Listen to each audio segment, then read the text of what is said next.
नमस्कार, dB live Uttar Pradesh Uttarakhand में आप सभी का स्वागत है। मैं हूं आपके साथ मानसी और मेरे साथ मौजूद है मेरे सहयोगी अविनाश जी। दोस्तों, जैसा कि आप सभी जानते हैं कि यूपी में अभी हाल ही में 9 सीटों पर उपचुनाव हुए और उपचुनाव के बाद जो परिणाम आए उसके बाद जहां विपक्ष लगातार हमलावर है, विपक्ष जहां इस परिणाम को देखकर आश्चर्यचकित है तो वहीं मतदाता भी हैरान है कि आखिर ये कैसे हो गया। लेकिन इस बीच विपक्ष ये आरोप लगा रहा है और इस बीच ये बड़ी खबर आ गई कि संभल में बड़ी हिंसा हो गई।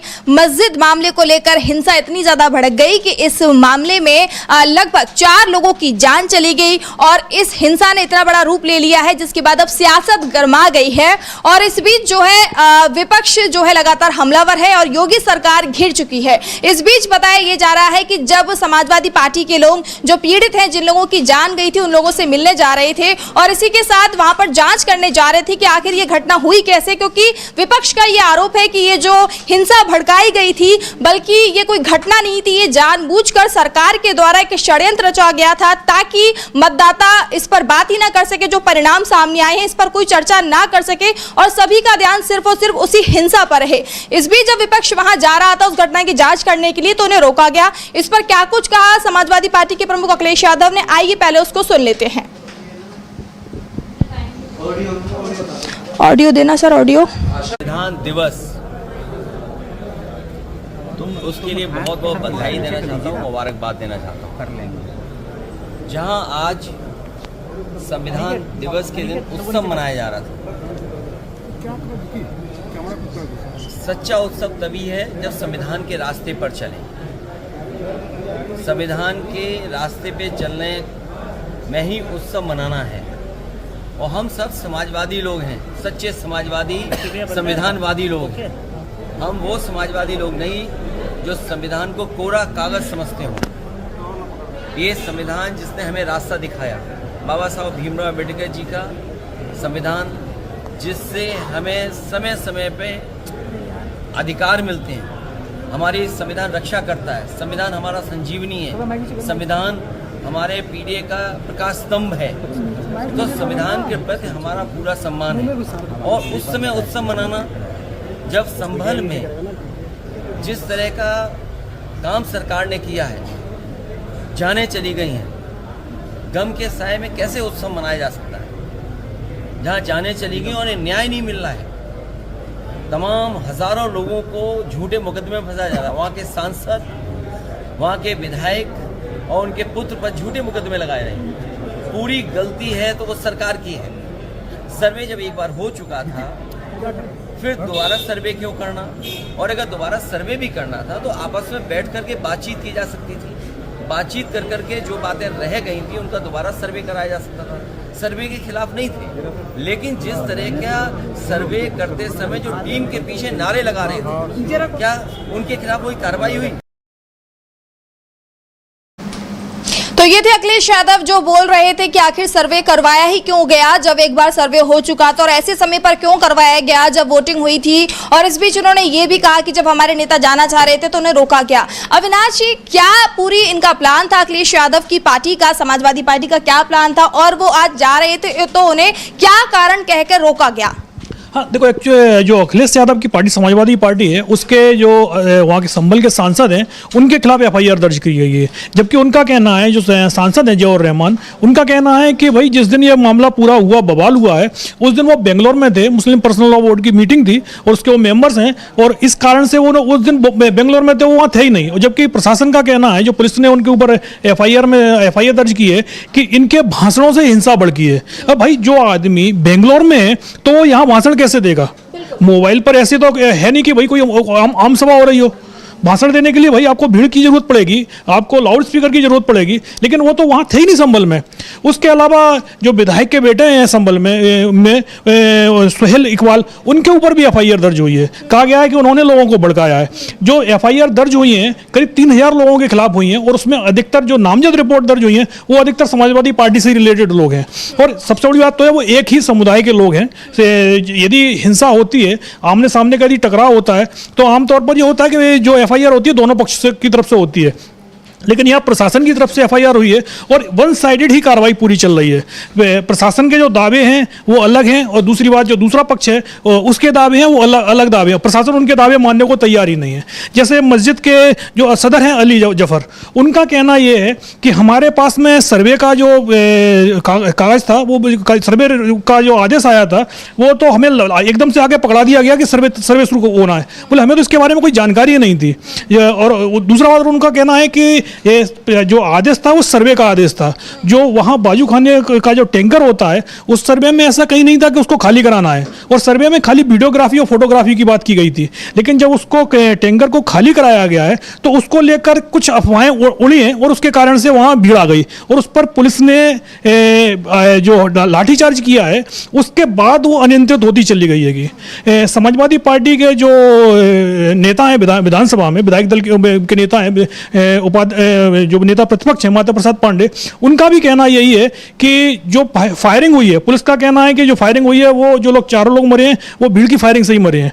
जबकि माता प्रसाद पांडे का कहना ये है कि भाई भीड़ के जो लोग कोई भी हैं वो अपने लोगों को क्यों मारेंगे। उन्होंने सीधा सीधा बोला है कि जो फायरिंग हुई है वो पुलिस की तरफ से हुई है। वो बात अलग है कि जो पुलिस के सरकारी असले होते हैं उनसे नहीं की गई है, क्योंकि पुलिस स्टेशन में कई तरीके के हथियार होते हैं जो कई अवैध हथियार पकड़े जाते हैं। बोले पुलिस कई बार उनका भी इस्तेमाल कर लेती है। इसकी भी जांच होनी चाहिए, लेकिन इसकी जांच होगी कि नहीं होगी ये तो पता नहीं, क्योंकि पुलिस ने तो सीधा सीधा बोल दिया है कि जो पोस्टमार्टम रिपोर्ट है, पोस्टमार्टम रिपोर्ट के हवाले से उनका कहना है कि ये सरकारी हथियारों से नहीं हुआ है और ये सारे भीड़ की तरफ से चलाए गए हैं। तो इस पर जो माता प्रसाद पांडे का है उनका कहना है कि भाई हम लोग वहाँ जाँच के लिए जाना चाह रहे हैं। 12 सदस्यीय टीम बनाई गई थी। अखिलेश यादव ने कहा था कि भाई वहाँ जाइए संभल में, क्योंकि सबसे ज़्यादा जो समुदाय प्रताड़ित है, सरकार को संभवतः उससे कोई मतलब नहीं है। सरकार पूरी तरीके से एक तरीके से प्रशासन को आदेश दे दिया गया है कि जितनी सख्ती आप बरत सकते हैं उतनी सख्ती आप बरतिएगा, और इसीलिए वहाँ संभल में बिल्कुल कर्फ्यू सा लगा दिया गया है। किसी को आने नहीं दिया जा रहा है। सत्ता पक्ष से जुड़े हुए लोग तो भले एक बार जा सकते हैं, लेकिन विपक्ष के किसी भी नेता को नहीं जाने दिया जा रहा है। आज राहुल गांधी का भी जाने का सुबह से चल रहा था प्रोग्राम कि राहुल गांधी भी संभल जा सकते हैं, लेकिन उनको इजाज़त नहीं दी गई तो उन्होंने अपना कार्यक्रम कैंसिल कर दिया। समाजवादी पार्टी का जो प्रतिनिधिमंडल था जिसमें माता प्रसाद पांडे के नेतृत्व में जा रहा था, तो उनको भी इजाज़त नहीं दी गई। उन्होंने डीजीपी से बात की तो डीजीपी ने कहा कि 3 दिन के बाद आप चले जाइएगा, तो उन्होंने इस चीज़ को मान लिया है। लेकिन क्या 3 दिन के बाद भी जाने देंगे? संभवतः वो 3 दिन के बाद भी उनको इजाज़त नहीं दी जाएगी, क्योंकि प्रशासन का पूरी तरीके से वहाँ एक वन साइडेड पूरी जांच चल रही है। सबसे बड़ा मामला तो वही है कि भाई आपको इतना जल्दी क्या पड़ गई थी। सुबह कोर्ट में केस जाता है 12 बजे, जैसे ही कोर्ट में 12 बजे केस जाता है, जो सीनियर डिवीजन के जज हैं, मजिस्ट्रेट जो हैं, वो उस पर सुनवाई शुरू कर देते हैं। सिर्फ 2.5 घंटे की सुनवाई होती है और उस पर फैसला आ जाता है। फैसले की कॉपी जिला प्रशासन के पास पहुंचती है। आधे घंटे के अंदर सर्वे की टीम बन जाती है और 1 घंटे के अंदर वो मस्जिद पहुंच जाते हैं। मस्जिद कमेटी के लोगों को किसी को कुछ पता ही नहीं होता है, और उसके बाद वहाँ तुरंत पहुँच के जब सर्वे की कॉपी दिखाई जाती है तो वो लोग कह देते हैं कि भाई ठीक है, आप जो कोर्ट का आदेश है तो आप सर्वे शुरू कीजिएगा। उस दिन सर्वे आराम से हो जाता है, कोई दिक्कत नहीं होती है। फिर उसके बाद 20 तारीख को आपको वोटिंग होती है, और वोटिंग के दौरान ज़बरदस्त यूपी में हिंसा होती है। और हिंसा होने के बाद जो समाजवादी पार्टी है वो उस सरकार को घेरना शुरू कर देती है। पूरा विपक्ष घेरता है सरकार को। जो वीडियो जारी होते हैं वोटिंग के दिन के, वो भारत ही नहीं बल्कि भारत के बाहर भी वो दिखाए जाते हैं कि भाई देखो भारत में चुनाव कैसे होता है। आपकी चुनाव प्रक्रिया पूरी एक तरीके से सवालों में आ जाती है। 23 तारीख को काउंटिंग होती है तो रिजल्ट तो सबको पता है। समाजवादी पार्टी की तरफ से कहा गया था कि हम इसको चैलेंज करेंगे कोर्ट में जाके। उन्होंने कहा था कि भाई हम 9 की 9 सीटों पर दोबारा वोटिंग चाहते हैं। जो सीट हम जीत रहे हैं हम चाहते हैं उन पर भी वोटिंग करा लो दोबारा से। लेकिन इस तरीके का चुनाव हमें नहीं चाहिए, जिस तरीके की हिंसा करके आप चुनाव जीत रहे हैं। जब चुनाव का मामला पूरी तरीके से छा गया और योगी सरकार बुरी तरीके से गिर गई, तो 24 तारीख को अगले ही दिन संभल में एक बड़ा वो सर्वे की टीम पहुंचती है दोबारा से 24 तारीख को सर्वे करने के लिए, और उसके बाद जो कुछ होता है उस सबके सामने किस तरीके से किया गया। अब उसके बाद क्या हुआ है कि चुनाव को लेकर समाजवादी पार्टी जो आंदोलन खड़ा करना चाह रही थी, सरकार की जो घेराबंदी करना चाह रही थी, अब चुनाव की बात कोई भी नहीं कर पा रहा है। क्योंकि संभल को लेकर इतना ज़्यादा मामला फैला दिया गया है, उसको पूरी तरीके से एक तरीके से ध्रुवीकरण सा करा दिया गया है कि उसके बाद जो भी सवाल हो रहे हैं वो संभल को लेकर ही हो रहे हैं। अब जो चुनाव का मामला था वो पूरी तरीके से ठंडे बस्ते में चला गया। अब कुछ दिनों बाद तो एक तरीके से उसको लोग भूल जाएंगे, क्योंकि 4 दिन बाद अब जैसे अयोध्या चुनाव की अब तैयारी शुरू हो गई मिल्कीपुर के लिए, क्योंकि मिल्कीपुर के लिए जो याचिका लगी हुई थी वो खारिज हो गई है। अब मिल्कीपुर चुनाव की प्रक्रिया शुरू होगी तो सभी पार्टियां सबसे उनका पूरा फोकस मिल्कीपुर पर चला जाएगा। संभावना यही है कि जनवरी फरवरी में जब चुनाव आयोग दिल्ली चुनाव की घोषणा करेगा तो मिल्कीपुर में भी चुनाव करा लेगा। तो जो हुआ उपचुनाव में 9 सीटों के उपचुनाव में, खासतौर पर सीसामऊ या कुंदर की जैसे क्षेत्र में, अब वो सब चीज़ों को दबाने के लिए संभल का मामला सामने लेके आया गया। और अब हालत ये हो गई है कि जो हम तो ये कहते हैं सरकार का जो प्लान था उसमें पूरी तरीके से कामयाब हो गई है। अब जो चर्चा हो रही है, चुनाव की चर्चाएं बंद हो गई हैं और संभल की चर्चा शुरू हो गई है। ये चर्चा संभवतः 4-5-6 दिन और चलेगी। उसके बाद संभल के जगह वो कोई दूसरा अगर अलग मुद्दा आ जाएगा और लोग को जो ध्यान है मीडिया का या सभी लोगों का उसको डाइवर्ट करके किसी दूसरे मुद्दे पर ले आया जाएगा। और उस तरीके से जो जिस चीज़ को सरकार को दबाना था उसमें लगभग मान के चलिएगा वो कामयाब हो गए हैं। जी जी बिल्कुल अविनाश जी, आपने ठीक कहा कि एक तरफ जहां मतदान होते हैं, इसके परिणाम आते हैं, उस परिणाम को देखने के बाद जहां सभी हैरान होते हैं और इस पर जब सवाल खड़े करते हैं, इस पर जब चर्चा की जाती है तो ये हिंसा भड़क जाती है और ये एकदम से घटना इतनी बड़ी हो जाती है जिसके बाद से सभी की जुबान पर यही मामला आता है। जो योगी सरकार लगातार दावे करती है कि उसकी सरकार में, उसके प्रशासन में, प्रदेश में सुरक्षा है और गुंडा राज नहीं है, तो वहीं अचानक से ये घटना हो जाती है जिसकी कोई तैयारी भी नहीं की जाती। अगर सर्वे करवाना ही था तो उसके हिसाब से पुलिस प्रशासन की पूरी जो व्यवस्था थी उसे ठीक करना चाहिए था। ऐसा विपक्ष की तरफ से लगातार आरोप लगाया जा रहा है और इस बीच अब इस मामले में राज्य ही नहीं बल्कि देश की सियासत गरमा गई है और इस पर तमाम विपक्षी नेताओं के बयान लगातार सामने आ रहे हैं। इसी क्रम में इस मामले पर आरजेडी नेता तेजस्वी यादव की भी प्रतिक्रिया सामने आई है और उन्होंने योगी सरकार पर सीधे यानी बीजेपी सरकार पर बड़ा हमला बोला है। तो क्या कुछ कहा है तेजस्वी यादव ने, आइए आपको सुनवाते हैं। विकास की बात नहीं हो रही, मुद्दे की बात नहीं करते भाजपा के लोग। यूपी में जिस तरीके से तांडव ये लोग कर रहे हैं, वो लोग चाहते हैं कि यूपी से पूरे देश में माहौल जो है हिंसक करें, नफरत फैलाएं। और आज ताज्जुब की बात है कि सरकार जिस तरीके से पुलिस का दुरुपयोग कर रही है, मतलब पुलिस के लोगों को गुंडा मवाली जो है उसमें तब्दील कर दिया गया है। जिस हिसाब से क्रिमिनल बना दिया गया है पुलिस के लोगों को यूपी में, ये बहुत ही दुर्भाग्यपूर्ण है। उन सब IAS IPS अधिकारियों को भी कम से कम इस तरह का काम नहीं करना चाहिए। जो लोग भी हैं सब लोग शपथ लेकर के संविधान का आज संवैधानिक पद पर है। संवैधानिक पद पे अगर इस तरह का काम करेंगे, पुलिस का काम क्या है? सबके साथ इंसाफ करना, माहौल को ठीक करना। लेकिन जिस हिसाब से यूपी में पुलिस का गुंडाकरण कर दिया गया है, ये बहुत ही दुर्भाग्यपूर्ण है। ये पूरी तरीके से भाजपा जो है एकदम नफरत ही नहीं, ये लोग किसी भी प्रकार से देश को तोड़ना चाहते हैं। इसलिए हम सब लोग जो है एकजुट हैं। इनके नफरत के डिज़ाइन को हम लोग जानते हैं। अगर कहीं भी इस तरह का प्रयास अगर बिहार में अगर कोई करेगा तो हम लोग जो है चुप बैठने वाले लोग नहीं।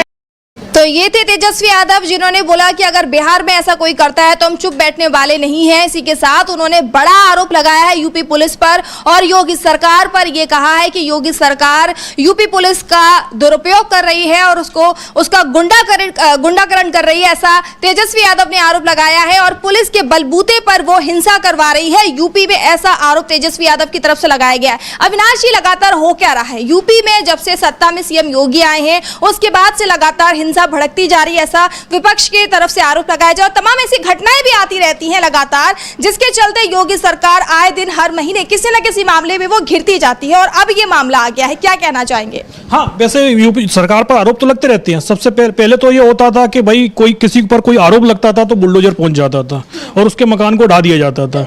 अब उस पर तो सुप्रीम कोर्ट ने ब्रेक लगा दिया है कि भाई इस तरीके से आप किसी का मकान नहीं गिरा सकते। किसी पर कोई आरोप लगा हुआ है, परिवार के किसी भी एक सदस्य पर आरोप लग गया है तो इसका मतलब ये नहीं कि आप पूरे परिवार को ही दोषी मान के और उस पर बुलडोजर चला देते हैं, बल्कि ये आप कोई दोषी भी होता है तब भी ये काम आप नहीं कर सकते हैं। तो बुलडोजर की पर कुछ दिनों के लिए तो बैन लगा दिया गया है, अब योगी जी का बुलडोजर तो अब नहीं दिखाई देता, लेकिन अब उसकी जगह इस तरीके की घटनाएं होने लगी हैं। ये तो उससे भी ज़्यादा भयानक घटनाएं हैं कि जिस तरीके से अब जो संभल में हुआ है, 4 लोगों की जान चली गई है। बुलडोजर से तो मकान जाता है, यहाँ लोगों की जान जा रही है सीधा सीधा। और उसके बाद हालत ये है कि पूरी तरीके से वहाँ कर्फ्यू की हालत है। प्रशासन का कहना तो ये है कि भैया वहाँ शांति हो गई है, लेकिन जो नेट सेवाएं बंद हैं, आप विपक्ष के किसी नेता को जाने नहीं दे रहे हैं। संभल की स्थिति क्या है, वो स्थिति इस समय जो हम लोगों के पास आ रही है वो एक तरीके से प्रशासन की नज़र से आ रही है, क्योंकि और किसी को वहाँ अंदर जाने नहीं दिया जा रहा है। इवन बाहर से मीडिया चैनल के लोगों को भी रोका जा रहा है, जो भी बड़े नेता हैं उनको सभी को रोका जा रहा है। और वहाँ जो हालात हैं, और प्रशासन पर वैसे भी आरोप लग रहे हैं कि जो कार्रवाई हो रही है वो पूरी तरीके से एक तरफा कार्रवाई हो रही है। जो बेकसूर लोग हैं उनको पकड़ा जा रहा है। यदि प्रशासन ये कह रहा है कि बाहर से लोग आए हैं, जब बाहर से लोग आए हैं तो फिर भाई आप जो यदि बाहर से आया है तो वो तो हिंसा फैला के बाहर अपनी जगह चला जाएगा। तो इस समय जो संभल के अंदर गिरफ्तारियां हो रही हैं, वो किसकी गिरफ्तारियां हो रही हैं? ये जाहिर सी बात है वो स्थानीय लोग हैं। और स्थानीय लोग कौन लोग हैं? और वो लोग हैं जो चुनाव में बीजेपी का समर्थन नहीं करते, उनको वोट नहीं करते हैं। तो इस एक तरीके से माना जाए ये कार्रवाई जो हो रही है वो पूरी तरीके से राजनीतिक कार्रवाई हो रही है।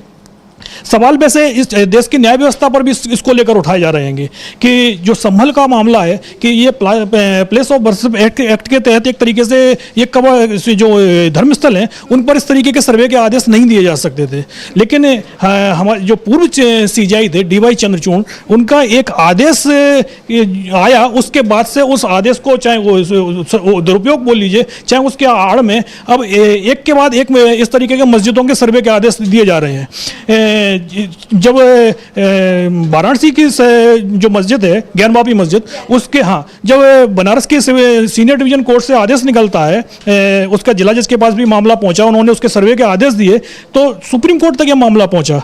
और मस्जिद कमेटी का कहना यही था कि जो प्लेसेस ऑफ वर्शिप एक्ट है 1991 में जो संसद से पास हुआ था, कांग्रेस की सरकार ने उसको पास कराया था, और जो वो कोई कानून बना है उसके आधार पर इस तरीके के सर्वे के आदेश नहीं दिए जा सकते। लेकिन उस पर जब सुनवाई होती है तो DY चंद्रचूड़ की जो बेंच है उससे आदेश निकलता है कि जो कानून है उस कानून में कहा गया है कि आप किसी धर्मस्थल की प्रकृति चेंज नहीं कर सकते, लेकिन उसका चरित्र क्या है ये पता कर सकते हैं, इसलिए सर्वे हो सकता है। अब भाई आप चरित्र की बात करेंगे, उसके बाद फिर आप कहेंगे कि इसमें ये मस्जिद नहीं थी, ये मंदिर था, तो फिर आप कहेंगे कि भाई इसकी यहाँ जो उसका प्रकृति वो पूजा करने वाली है। तो एक तरीके से जो विवाद था, जिस विवाद को खत्म करने के लिए प्लेसेस ऑफ वर्शिप एक्ट लेके आया गया था, उसका एक तरीके से उसकी जो भावना थी वो पूरी तरीके से खत्म हो गई। हाँ, और दूसरा बात ये है कि जो आदेश दिया गया है कोर्ट में, आदित्य सिंह की सीनियर डिवीजन बेंच ने, सवाल उन पर भी उठ रहे हैं। वैसे वो काफ़ी योग्य जज हैं, अभी उनकी सर्विस को 5 साल हुए हैं और 5 साल में उनको 2 बार प्रमोशन भी मिल गया है और शायद तीसरा प्रमोशन भी जल्दी मिल जाएगा।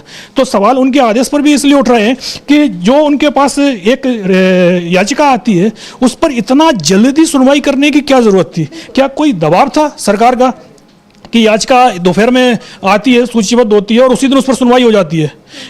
किसी भी दूसरे पक्ष की हो आपको सुनवाई भी नहीं करनी है, तो इस पर भी सवाल उठ रहे हैं। लेकिन जाहिर सी बात है इस पर कोई ज़्यादा जांच वगैरह कुछ होगी नहीं।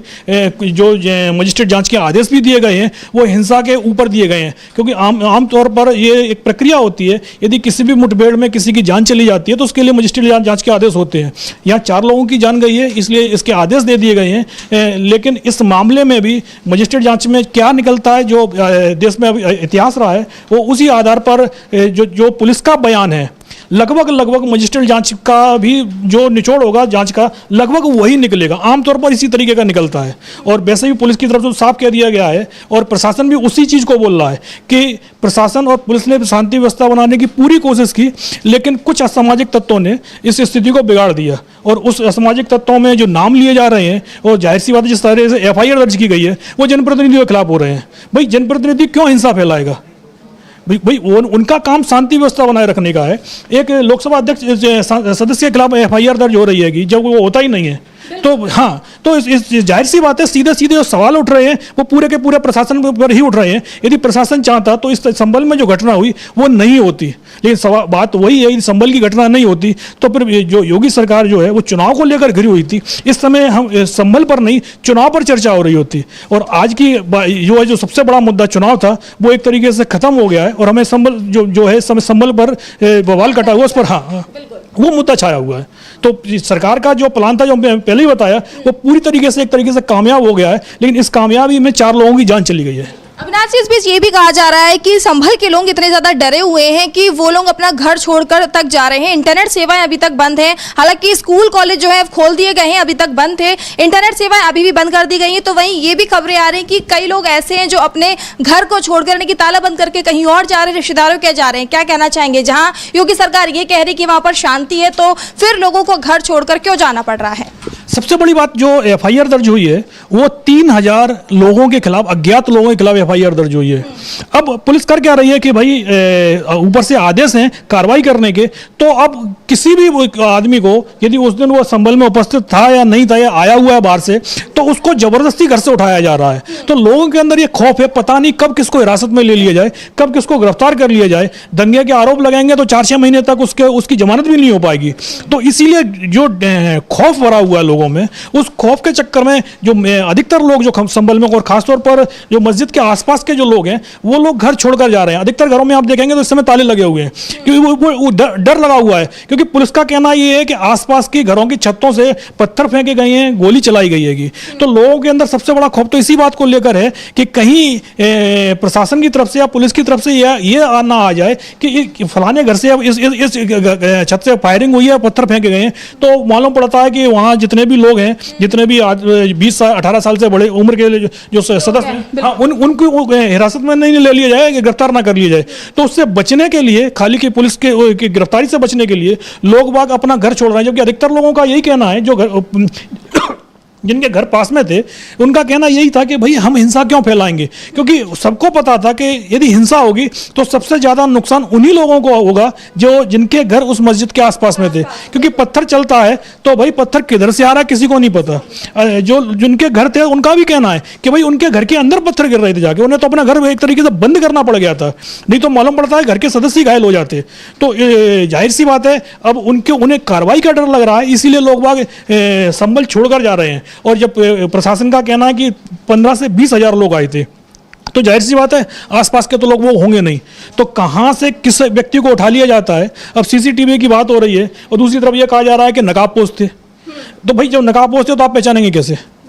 तो आप तो किसी को भी उठाएंगे। 20-25 हजार लोग ये भी कह रहे हैं कि बाहर के भी आए थे, और इस बीच घर के लोगों को भी पकड़ा जा रहा है, तो अपने आप में सवाल है, उनकी प्रशासन पर सवाल उठता है। हाँ, इतने लोग यदि एक साथ यदि बाहर से आ रहा है, 23 तारीख को चुनाव हो रहा है, तो जाहिर सी बात है उस समय तो मैक्सिमम जो लोगों का ध्यान होगा वो चुनाव पर ही होगा। तो फिर एक रात में एकदम से 20-30 हजार लोग बाहर से कैसे आ जाता है? तो और इतना लोग यदि एक साथ आ रहा है, तो फिर प्रशासन क्या कर रहा था? उसकी जो इंटेलिजेंस विभाग था वो क्या कर रहा था? क्या उसको पता नहीं था? और यदि पता था तो 24 तारीख के सर्वे के लिए उसकी तरफ से व्यवस्थाएं क्या की गई थी? तो जाहिर सी बात है सवाल तो प्रशासन से ही पूछा जाएगा कि यदि इतने आदमी बाहर से आ रहे हैं, तो ये बात आपको 25 तारीख को पता चल रही है, ये बात आपको 24 की सुबह क्यों पता नहीं चली? इंटेलिजेंस विभाग क्या कर रहा था? क्या सो रहा था क्या वो? तो जाहिर सी बात है जो सवाल है वो प्रशासन के ऊपर ही खड़े हो रहे हैं कि इतने लोग यदि संभल में बाहर से आए हैं, जो प्रशासन कह रहा है, तो फिर ये कैसे आ गए एक साथ में? और जो आए हैं और आपको पता है कि हिंसा फैलाने के लिए आए हैं, ये असामाजिक तत्व हैं, तो इतने ज़्यादा असामाजिक तत्व तो कैसे आ गए? और अब जो तरीके के प्रशासन की तरफ से दावे किए जा रहे हैं, सवाल तो प्रशासन के दावों पर ही उठ रहे हैं कि भाई आप कर क्या रहे थे? क्या सो रहा था प्रशासन? ये भी आदेश दिए जाते तो पुलिस प्रशासन कर क्या रहा था? बिल्कुल, बहुत बहुत शुक्रिया अविनाश जी, आपने तमाम जानकारी दी इस खबर पे। तो दोस्तों, जैसा कि अविनाश जी ने बताया है कि तमाम जो पूरे चीजें बताई कि कैसे कैसे ये जो आदेश दिया गया था, और उसके बाद किस तरह की लापरवाही पुलिस प्रशासन की तरफ से बरती गई, और जिसके चलते अब वहाँ के जो निवासी हैं उन्हें भी काफी परेशानी हो रही है। और जब विपक्ष वहां जाकर जांच करना चाहता है या फिर उन लोगों से, उन पीड़ितों से बात करना चाहता है, तो वहां सरकार उन्हें रोक रही है, उन्हें जाने नहीं दे रही है। यानी कि सीधे कह सकते हैं कि सत्ता पक्ष इस वक्त यूपी में घिर चुका है, उसकी कार्यप्रणाली पर सवाल